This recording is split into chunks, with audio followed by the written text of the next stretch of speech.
अंग्रेजी को राष्ट्रभाषाओं की सूची में सम्मिलित करने के लिए जो सुझाव सदन के सामने आया है उसका विरोध हम इसलिए नहीं कर रहे हैं कि हमें किसी भाषा से दुश्मनी है। हम यदि अंग्रेजी भाषा के आधार पर विद्वान बने हैं तो कहीं कहकर कि हम उसी के द्वारा बने रह सकते हैं। हिंदी को पीछे रखना उचित नहीं है।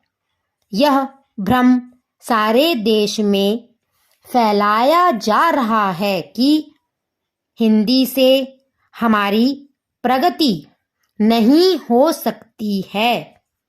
इसके विपरीत मैं देखता हूँ कि देश को यदि कोई भाषा दो भागों में बांट रही है तो वह अंग्रेजी भाषा ही है।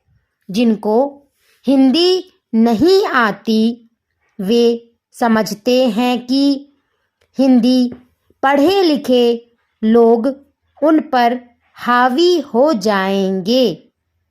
मेरी समझ में तो यह बात नहीं आती जो आदमी विदेशी भाषा का पंडित बन सकता है उसे हिंदी का साधारण ज्ञान प्राप्त करने में कौन सी कठिनाई आ सकती है।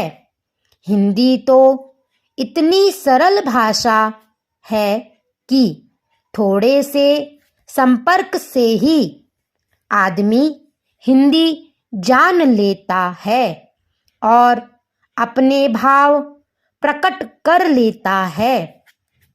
ऐसी अवस्था में यदि हिंदी राष्ट्रभाषा का स्थान ग्रहण करती है तो हमारा अंग्रेजी से संबंध टूटने वाला नहीं है।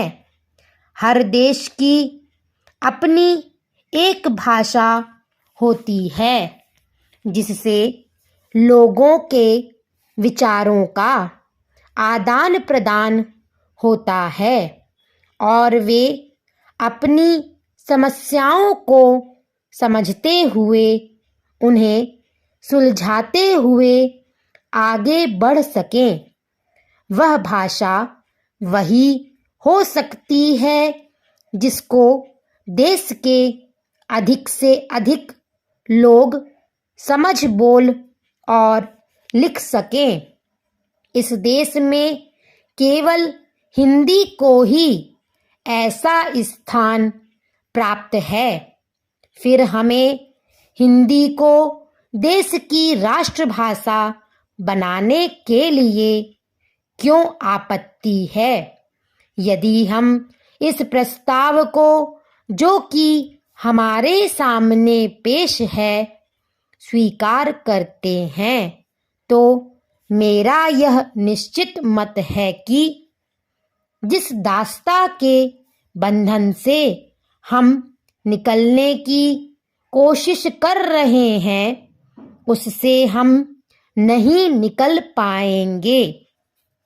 अंत में मेरा माननीय सदस्यों से निवेदन है कि वे केवल अपनी पार्टी की आज्ञा को ना देखें बल्कि अपनी बुद्धि से काम लें और इस प्रस्ताव का विरोध करें।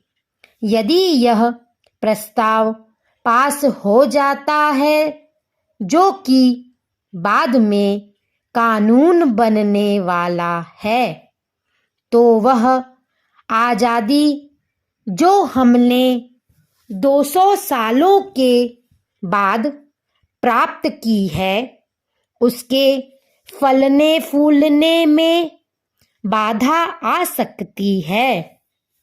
मैं सदस्य महोदय से भी प्रार्थना करूंगा कि वह अपना प्रस्ताव वापस ले लें।